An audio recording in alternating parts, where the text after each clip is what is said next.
Good morning, everybody. Thank you for joining me. If you will, like, share, comment on the post.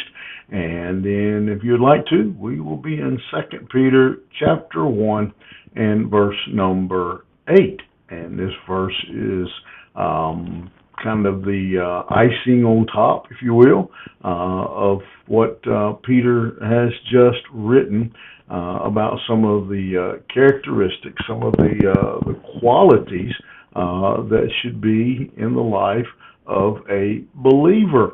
In verse 8, he says, "For if these qualities are yours and are increasing, they keep you from being ineffective or unfruitful in the knowledge of our Lord Jesus Christ." And not much to say there, quite honestly, because, again, the verse is pretty clear.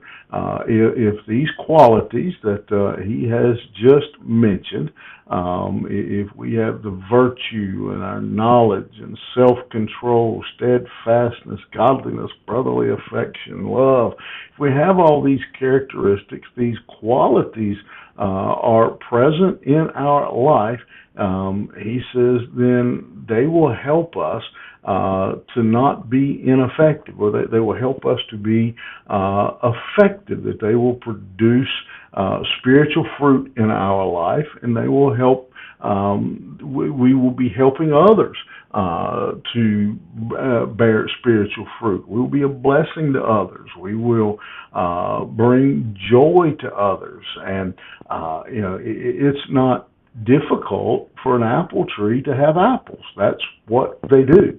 It's in their very DNA.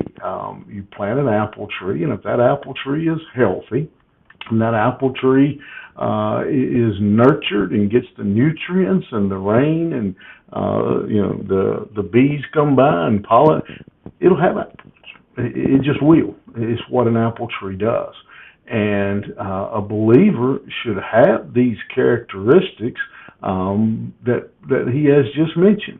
And when we do, they cause us then to be fruitful. We will grow in our faith. We will grow in our relationship with the Lord, and we will be a blessing to others. We will be a blessing in our own church. We'll be a blessing in our family, in our workplace, in our neighborhood.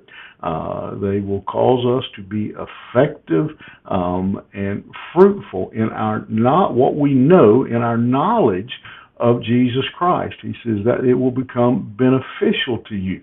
I have in my possession a lot of tools, honestly. Some of them were my grandfather's. Some of them were my father's. Some of them, to be quite honest, I thought they looked kind of cool, and I bought them, thinking I'll figure out what to do with it. I have some tools that I don't have a clue what they are. I don't even know where to begin. I just don't, just to be honest. I can get my way around for the most part, but I do own some tools that I don't know how to use them.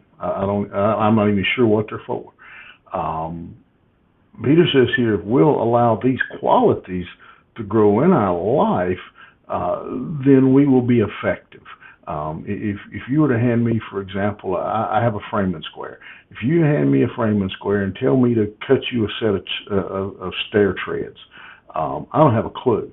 Now, my father could take that same square, give him a couple measurements and a couple minutes, and he'd be whipping that thing around, flip, flip, flip, mark, saw out, boom, you have a set of stairs on your house.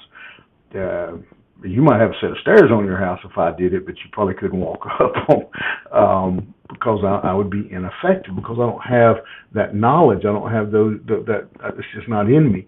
I'm not saying I couldn't learn it, but I haven't.